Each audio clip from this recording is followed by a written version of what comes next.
Vaishnav. Thank you very much, Madhav and Dipti, and thank you, Mr. Ashwini Vaishnav, a very busy minister, so many portfolios, running literally all the trains and the entire internet, our phones, everything. Mr. Ashwini आपके phone में नहीं हूं मैं. हाँ, वो वाला सवाल काफी दिनों से पेंडिंग है. लेकिन I want to begin with the fact that the theme of our Times Now Summit is India Unstoppable. How would you tell India today, all our viewers, our audiences here, on the 5 big reasons why you think India is unstoppable? Last 10 years of our country have been historic. If you look at any sector, I'll talk about 3 sectors. Railway, 40,000 kilometers electrified in 10 years. Compare that with the 20,000 kilometers done in 60 years before that. Right? 40,000 in 10 years versus 60,000 in 20,000 in 60 years. 31,000 kilometers of new railway tracks constructed just in a time frame of 10 years. 15 kilometers per day is the pace at which we are constructing. That was 4 kilometers per day. Absolutely, sector after sector, dedicated freight corridor. 2014, the number of kilometers that were commissioned and operational was 0, zilch.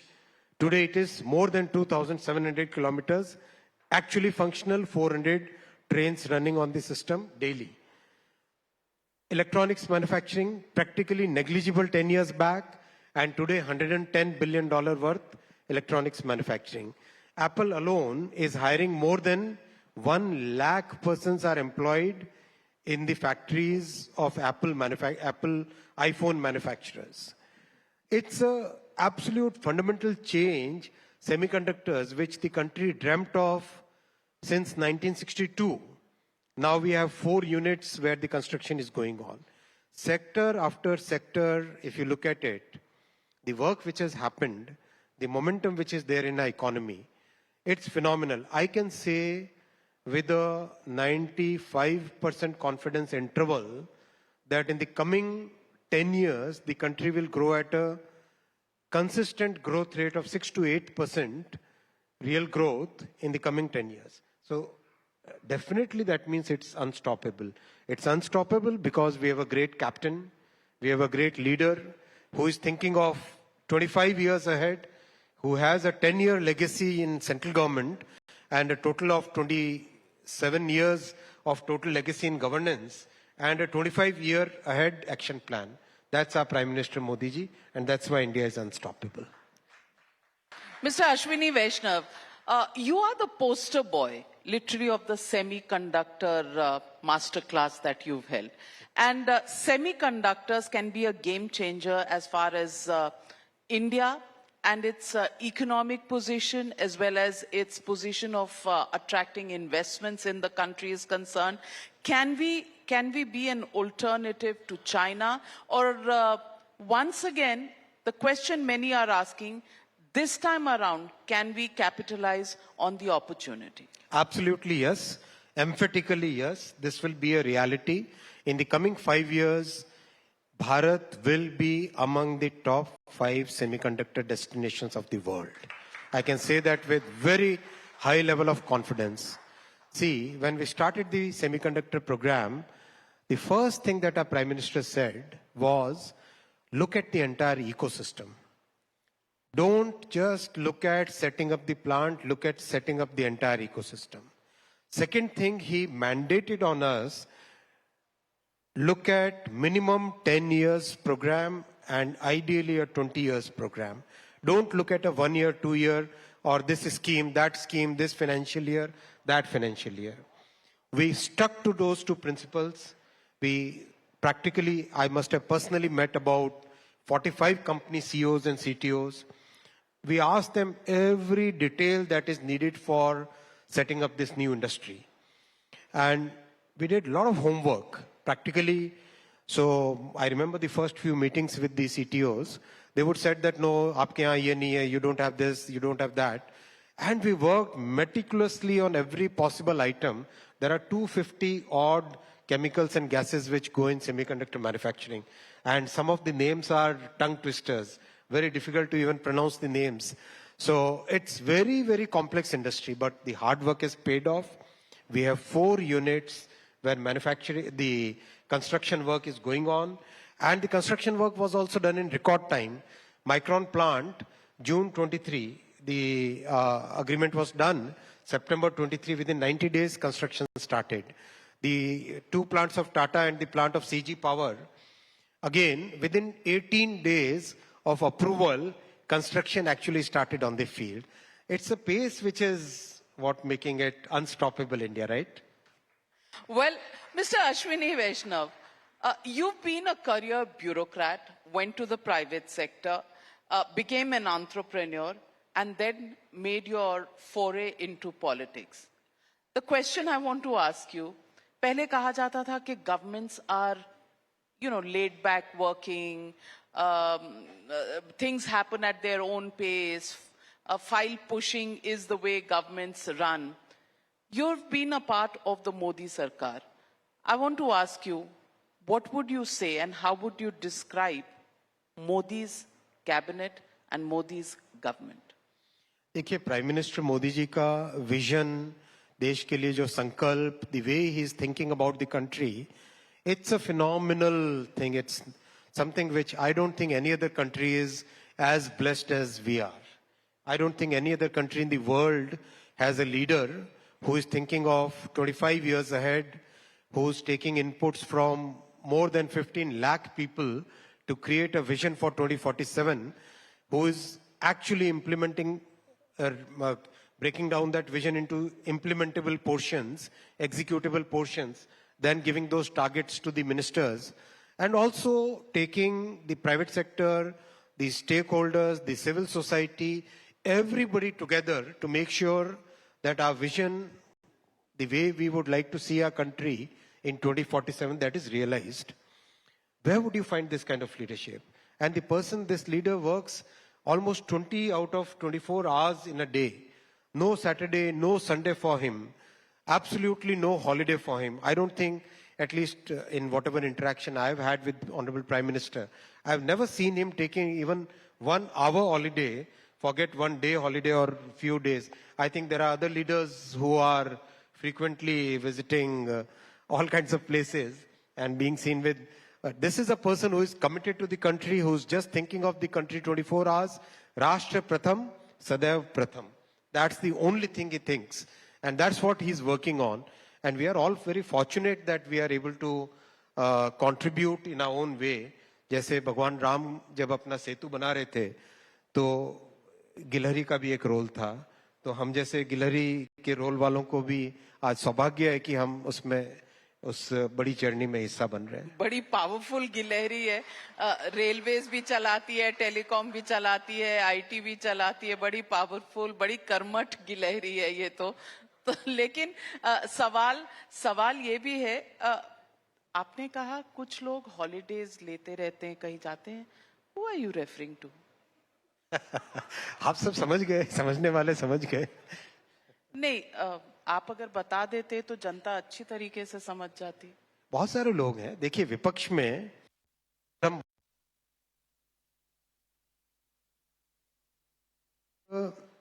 देश को, पूरे देश को जिस तरह से इतनी lost opportunities रही और उसके बावजूद भी वो सुधरे नहीं, उसके बावजूद भी सुधरे नहीं. अगर हम, if you look at our country's economic history from 1947 to 1990, or let's say from 1950 to 1990, because शुरू के 3 साल समझो कॉन्स्टिट्यूशन बनाना है, उस सब में निकले. The first 4 decades were lost decades, practically lost decades. पूरे देश को, अपने एंटरप्राइज को, पूरी एनर्जी को, देश की क्रिएटिविटी को, यूथ के टैलेंट को, सबको एकदम मकड़ जाल में बांध के रखा. ऐसे बांध के रखा कि कोई प्रोग्रेस कर ना पाए, जो प्रोग्रेस कर रहा उसको नीचे दबाओ. मतलब सारी दुनिया सोचती थी कि इस देश का इतना पोटेंशियल है, लेकिन कांग्रेस की सरकारों ने 4 डेकेड्स तक पूरे लॉस्ट डेकेड्स रखे। बाद में परिवर्तन आया, थोड़ा सा कुछ रिफॉर्म्स हुए, फिर श्रद्धेय अटल जी के टाइम में और बहुत सारे रिफॉर्म्स हुए, फिर 10 साल का पीरियड आया जिसमें जो कुछ किया कराया था वो सब भी एक प्रैक्टिकली एक फिर एक लॉस्ट डिकेड किया 2004 से 2014। 2004 में जब अटल जी ने जिम्मेदारी सौंपी थी डॉक्टर मनमोहन सिंह जी को, कांग्रेस की सरकार को, इतनी हेल्दी, इतनी रोबस्ट इकोनॉमी थी। मैं एक छोटा सा क्विज आपके सामने रखना चाहूंगा। 2004 में जब श्रद्धेय अटल जी ने when he handed over the responsibility to doctor Manmohan Singh ji, हमारे भारत की रैंकिंग दुनिया में कितने पे थी? गैस करो ना। 11th। किसने बोला? भाई इनके लिए जोर से ताली बजाओ यार। 11th रैंक पे थी। अब मैं पूछता हूं 2014 में जब प्रधानमंत्री श्री नरेंद्र मोदी जी ने जिम्मेदारी संभाली देश की, कितने पे थी रैंकिंग? 11। सबके लिए ताली बजाओ, सब सही बोल रहे हैं। तो 11वें रैंक पे 2004 में, 11वें रैंक पे 2014। इसका क्या मतलब है भाई? इसका मतलब पूरा 10 साल वेस्ट हुआ ना वेस्ट। और मोदी जी ने 2014 में 11वें रैंक पे जिम्मेदारी ली। आज कितना है? 5वें नंबर पे ऑलरेडी हम पहुंच गए। 5वें नंबर पे पहुंच गए और ये मोदी की गारंटी है कि 2027-2028 तक हिंदुस्तान दुनिया की तीसरी सबसे बड़ी आर्थिक ताकत होगी। आप देखो जितना काम कर पा रहे हैं, 11 लाख करोड़ का इन्वेस्टमेंट हो रहा है कंप्लीट इंफ्रास्ट्रक्चर को रीबिल्ड करने में। जब 5वीं आर्थिक ताकत इतना कुछ कर सकती है, आप इमेजिन करो जब तीसरी बड़ी आर्थिक ताकत होगी, कितनी देश में क्षमता होगी जो काम कर सके और देश को एक ऐसे फाउंडेशन दे सके जो 2047 और 2047 के बियॉन्ड भी देश के काम आए। ये है मोदी जी का प्रभाव। So let me ask you, today the Prime Minister has also tweeted, some eminent lawyers have also written a letter. The question that is being asked, and the Prime Minister has tweeted about the pressure that is being put by the Congress party on the judiciary. I want to get a perspective on what is the Prime Minister hinting at, and where do you think the pressure is being put on the judiciary? Is it just because even the Congress party has come out and said that after the electoral bonds issue, which has gone against your government, this is a deliberate psychological warfare that has been launched on the judiciary? तो ये नया है क्या कांग्रेस के लिए? कांग्रेस का पूरा इतिहास इस चीज से भरा हुआ है। They killed the constitution, they killed so many institutions, they put so much pressure on the judiciary. I'm sure you would all remember, Congress used to say Congress needs a committed judiciary. Committed judiciary का क्या मतलब है भाई? अब ये बताओ, कांग्रेस का period था जिस पीरियड में जुडिशरी में जो व्यक्ति चीफ जस्टिस ऑफ इंडिया बनना चाहिए था उसको नहीं बना के किसी और को बनाया। व्हाई? दैट्स व्हाट कांग्रेस की जीन्स ऐसी है, कांग्रेस का कल्चर ऐसा है। कांग्रेस में ये है कि किसी भी इंस्टीट्यूशन में इंडिपेंडेंस नहीं रहनी चाहिए। अगर आप अभी मिस नीरजा चौधरी ने अभी एक बुक लिखी है प्राइम मिनिस्टर्स पे, उस बुक को आप पढ़ो। पहले ही चैप्टर में इतनी स्ट्रॉन्ग सामने आता है कि किस तरह से कांग्रेस के गांधी परिवार ने क्लियर डिस्कशंस होते थे कि कॉन्स्टिट्यूशन को कैसे सबवर्ट किया जाए। I mean that's the way Congress mindset is. तो आज वो फिर प्रेशर डाल रहे हैं, ये उनका काम है, ये उनका नेचर है। लेकिन मैं आपको विश्वास दिलाता हूं एक चीज का, ये देश, हमारी डेमोक्रेसी, हमारे देश में आज जो एक पॉजिटिव माइंडसेट है, आज जो एक अंदर से आत्मविश्वास है, इस देश को कांग्रेस की कोई भी गलत भावना इस देश को हिला नहीं सकती, इस देश के कॉन्स्टिट्यूशन को टच नहीं कर सकती। इस देश के इंस्टीट्यूशंस को कांग्रेस में आज इतनी ताकत नहीं है कि वो किसी भी इंस्टीट्यूशन के साथ कोई भी छेड़खानी कर सके। But the charge of the Congress party is that it is your government that is subverting institutions, especially the misuse of agencies against opposition leaders, especially in the recent times. There has been Hemant Soren, a sitting chief minister who's had to resign, has been put behind bars. Delhi Chief Minister Arvind Kejriwal, sitting Chief Minister, has been put behind bars, and today he's argued his own case, saying this is the BJP's conspiracy to crush the Aam Aadmi Party. Trail well established हो। एक कांग्रेस के MP के यहां से 350 करोड़ रुपए cash मिलता है, 350 करोड़ रुपए कैश मिलता है, और वो कांग्रेस कहती है कि एजेंसीज का मिसयूज करो। अरे भाई, इतनी हिपोक्रेसी पब्लिक लाइफ में, ये कांग्रेस की ही बस की बात है और किसी के बस की बात नहीं है। एंड अरविंद केजरीवाल, वो तो कह रहे हैं 1 रुपया भी नहीं मिला उनके घर से, मनीष सिसोदिया के घर से, संजय सिंह के घर से, फिर भी अरेस्ट कर लिया। कोर्ट्स ने एक के बाद एक, जब मिस्टर संजय सिंह और मिस्टर मनीष सिसोदिया के हियरिंग्स हो रही थी, क्यों उनको पीछे रखा है बाहर? Why the courts have not intervened there? They have not intervened because they must have seen something which, obviously it's a judicial process going on. We shouldn't be commenting on that. But today we have a free and fair judiciary. We have absolutely robust judiciary. So let the judiciary decide. Let Kejriwal ji also put his point of view in front of the judiciary. Let the prosecution agencies, let them put their point of view. दूध का दूध, पानी का पानी हो जाएगा. Mr. Vaishnav, the question is that your government, in terms of governance, in terms of the promises that they had made, claims that it has done very well. Economic indices, of course, support the theory. Ram मंदिर का promise था, आपने पूरा किया. Article 370 था, आपने पूरा किया. अगर आपका रिकॉर्ड इतना अच्छा है, तो फिर एजेंसीज की जरूरत क्यों पड़ती है इलेक्शन के समय? और दूसरी बात, इतने सारे इंपोर्टेड लीडर्स दूसरी पार्टियों से लेने की जरूरत क्यों पड़ती है? देखिए, जब लिकर स्कैम में इन्वेस्टिगेशन चालू हुआ था, कौन सा इलेक्शन था? देखो आप नविका जी, किसी चीज को कॉन्टेक्स्ट में देखो. जब मिस्टर हेमंत सोरेन के करप्शन के केसेस चालू हुए, कौन सा इलेक्शन था? जब मिस्टर साहू के पकड़े गए 350 करोड़, कौन सा इलेक्शन था?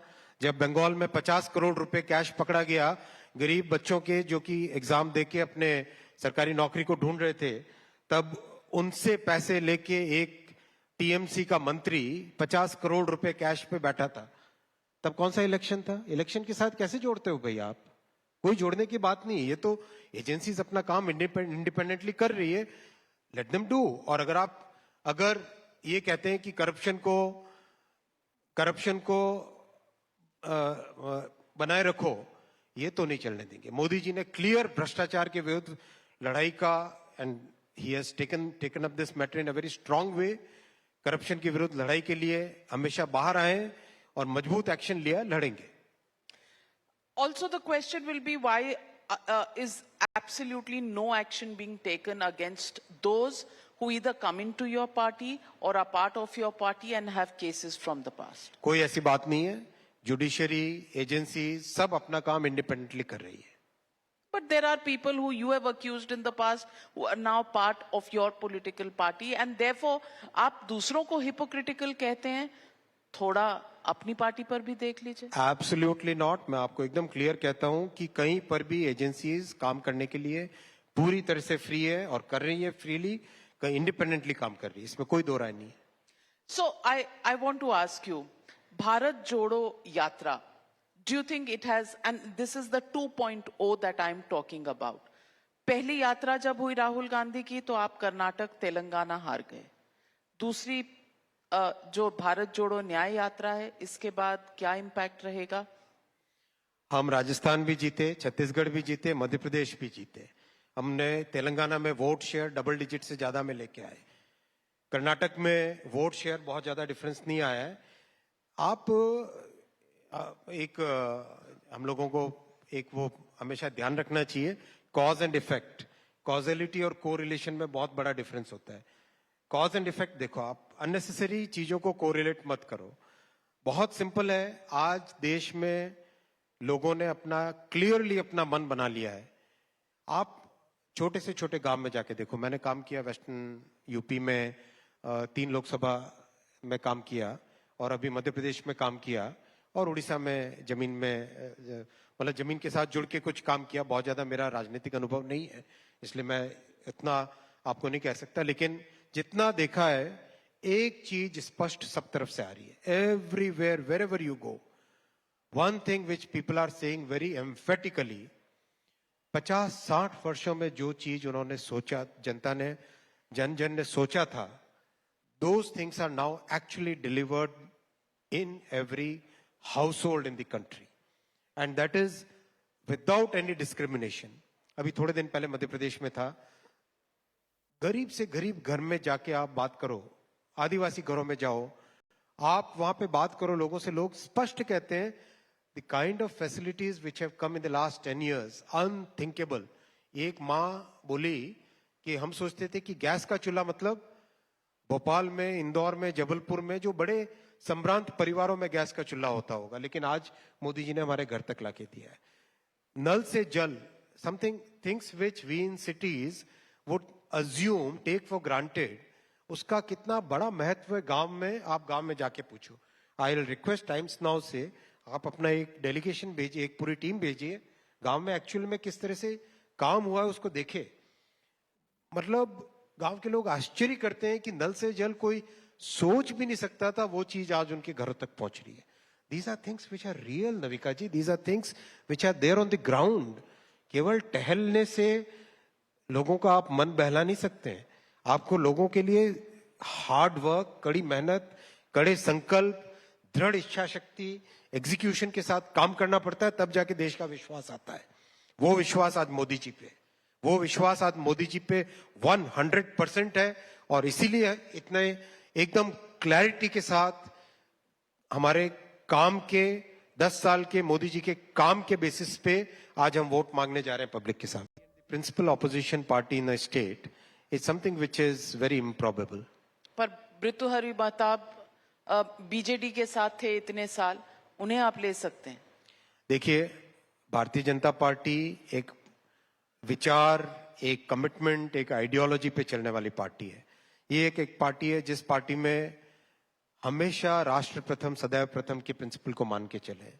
ये एक पार्टी है जिसने आज नहीं, अपनी शुरुआत से 1952 में जनसंघ के समय से अंत्योदय को अपना मूल मंत्र माना है। We have always considered inclusive development as a major goal.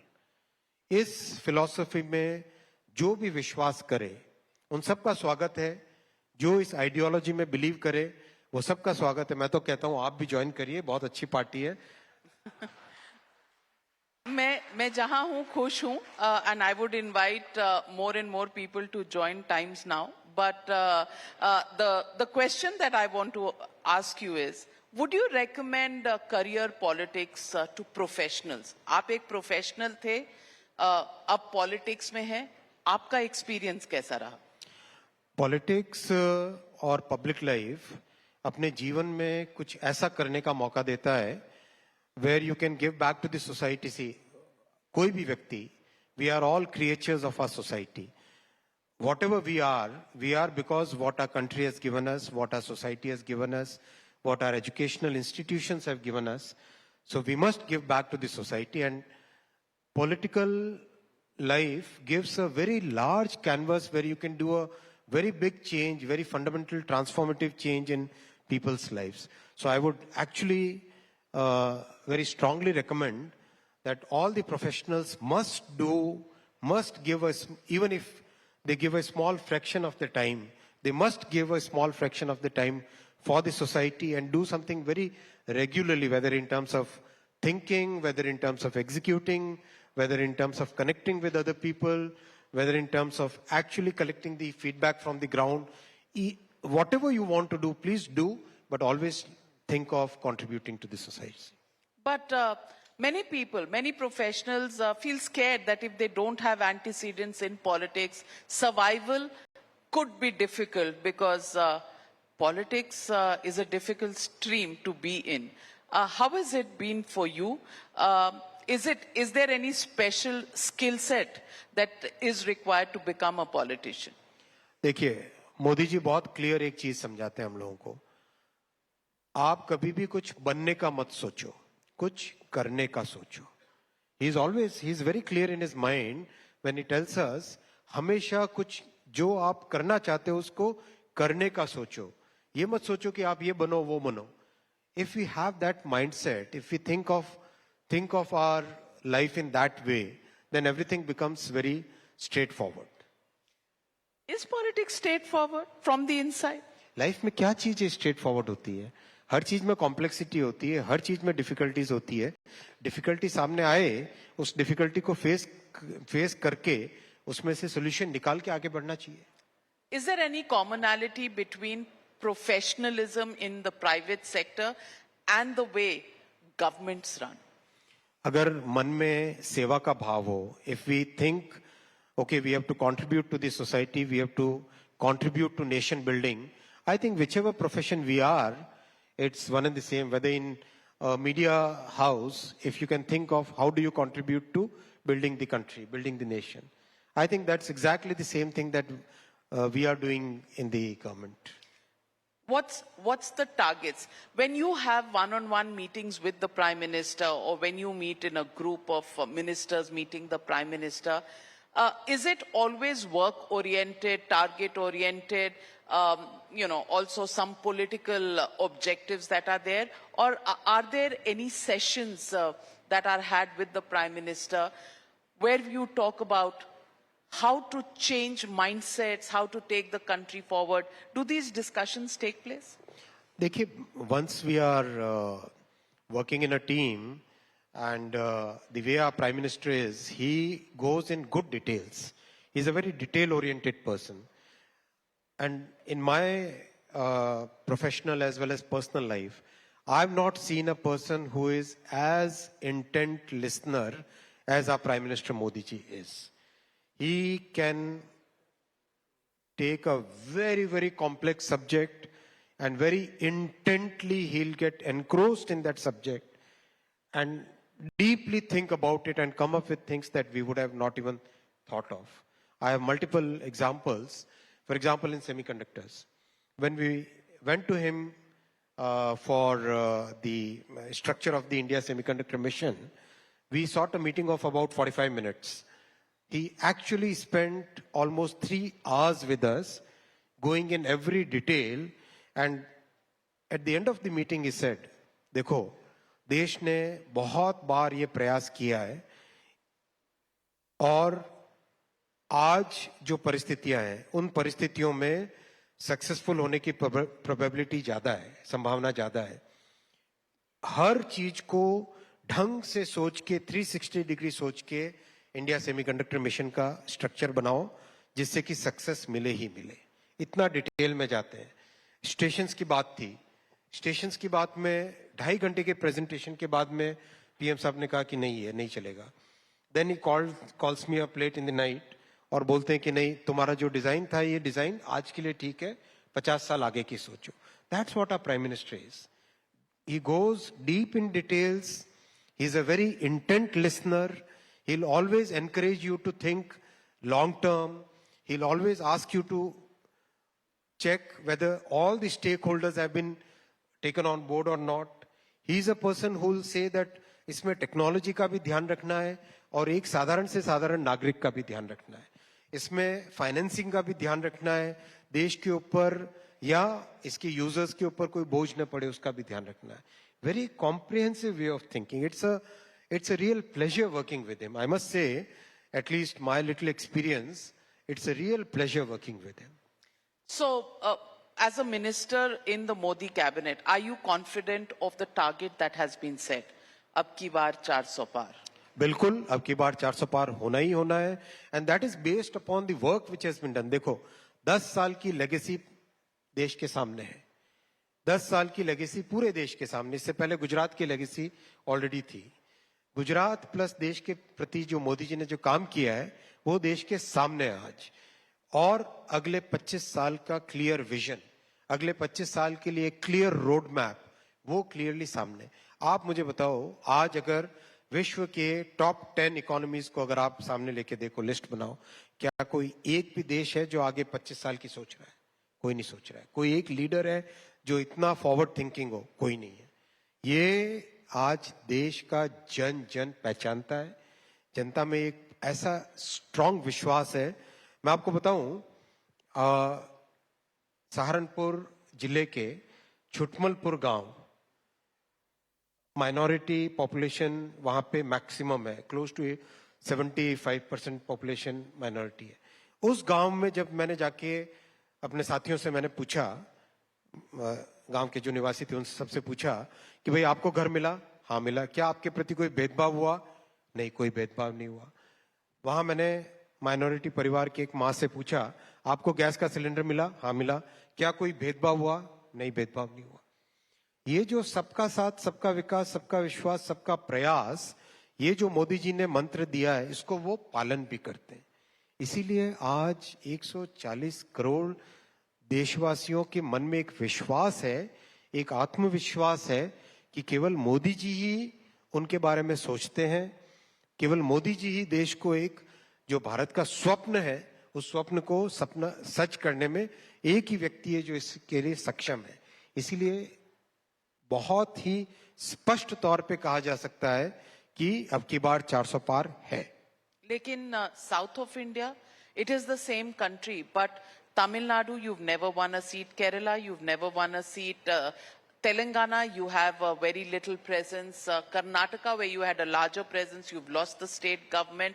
Andhra Pradesh, you don't have a seat. आप 2019 से पहले के डिस्कशंस देखो, चुनाव से पहले के। बंगाल में यू हैवंट वन, ये लो साहब 18 सीटें। उड़ीसा में कभी आपने 1 सीट जीती, 2 सीट जीती, ये लो 8 सीटें। देखो नविका जी, जब देश में विश्वास आता है, जब जन जन में विश्वास आता है, उसका रिजल्ट इलेक्शन के रिजल्ट्स में एकदम स्पष्ट तौर पे परिणत होता है। आप सबके सब जितने मीडिया चैनल्स थे, बताओ मध्य प्रदेश चुनाव के बारे में क्या बोलते थे, छत्तीसगढ़ चुनाव के बारे में आप बताओ, आप क्या बोलते थे? रिजल्ट आपके सामने। देखो ऐसा नहीं है, पब्लिक बहुत समझदार है, वो सब जानते हैं, सब समझते हैं, और जनता का जो विश्वास है ना, वो विश्वास कड़ी मेहनत से जीता जाता है। कहती है आपने ईवीएम हैक कर लिया। भाई यही ऑपोजिशन 2004 से 2014 में जब कांग्रेस की सरकार थी, तब क्या ईवीएम से नहीं होता था चुनाव? वही ईवीएम है जो तब थी। और अब मैं एक इलेक्ट्रॉनिक्स इंजीनियर हूं, मैं समझता हूं ईवीएम क्या होती है। वही ईवीएम है भाई। देखो, जब एक वो हिंदी में कहावत है ना, खिसियानी बिल्ली खंदा नोचे, खंबा नोचे, तो ठीक है, उन लोग जब वो मेहनत नहीं करना चाहते तो किसी न किसी को दोष तो देंगे ही देंगे। आपको लगता है वो मेहनत नहीं करते? इतनी लंबी यात्रा, भारत जोड़ो यात्रा, मणिपुर से लेकर, भाई गाड़ी में बैठ के क्या यात्रा यार, आप भी क्या बात करते हो। लेकिन महाराष्ट्र में जब क्लोजिंग हुई थी तो सारी ऑपोजिशन पार्टीज इकट्ठे एक प्लेटफॉर्म। क्या नविका जी, बंगाल में टीएमसी और कांग्रेस साथ है क्या? क्या अधीर दादा बोल रहे हैं और क्या राहुल जी उसका जवाब दे रहे हैं? क्या ममता दीदी बोल रही है और क्या उसमें कम्युनिस्ट पार्टी? कौन है भाई साथ? अभी आप देखो महाराष्ट्र में हर कोई अपने अपने हिसाब से लिस्टें निकाल रहा है।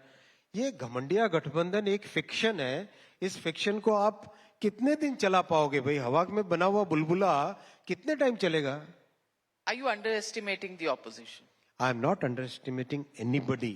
I am looking at the confidence, I am looking at the trust that people have in Narendra Modi ji, and that is the only and only factor which will give us the results, which will give the country the results that the country is looking for. So then what next for Ashwini Vaishnav? Are you getting ready for the next stint in the Modi देखिए, cabinet? ये सब नहीं सोचते। हमें आज हमारे सामने जो काम पार्टी ने दिया है, प्रधानमंत्री जी ने दिया है, उस पे 100% फोकस करना चाहिए। 100% डेडिकेशन के साथ उस काम को करते जाना चाहिए। Really? Absolutely. आप वैसे तो 2047 की सोच रहे हैं। 2047 देश के लिए सोच रहे हैं। इस देश को बनाने में कई लोगों का सहयोग रहेगा। आपका भी सहयोग रहेगा, सामने बैठे हैं उनका भी सहयोग रहेगा, जो टीवी पे सुन रहे हैं उनका भी सहयोग रहेगा, जो नौजवान आज कॉलेज में है उनका भी सहयोग रहेगा, सबका सहयोग रहेगा। ये सबका साथ सबका विकास की सरकार है। How will you describe Narendra Modi in 5 words? देखिए, मोदी जी देश के बारे में इतना स्पष्ट तौर पे सोचते हैं, देश को विकसित देश बनाने का उन्होंने स्पष्ट एक संकल्प लिया है और उस संकल्प को वो सिद्ध करके रहेंगे। राहुल गांधी? 5 क्या, एक शब्द ही बहुत है उनके लिए। अच्छा, एक शब्द क्या बताएंगे? छोड़ो, रहने दो। दुनिया ही उनको सीरियसली नहीं लेती भाई, आप क्यों सीरियसली ले रहे हो? आपकी ऑपोजिशन है, आपने कहा हम अंडर एस्टिमेट नहीं कर रहे। भाई उनको अंडर एस्टिमेट कोई नहीं करता है, हर कोई समझता है वो क्या है। आप कुछ कुछ पॉलिटिक्स सीख गए। नहीं, मैं नहीं सीखा अभी। अभी बहुत काम बाकी है। Well, Ashwini Vaishnav, clearly always a pleasure speaking with you, and the way you take questions clearly. We cannot call you a new entrant to the field of politics. Ashwini Vaishnav has come a long way. Thank you very much for joining me here on this very great platform of Times Now Summit, and we hope we'll keep welcoming you back every time. Thank you very much, Navika ji. Thank you very much, Times Now, for having me here.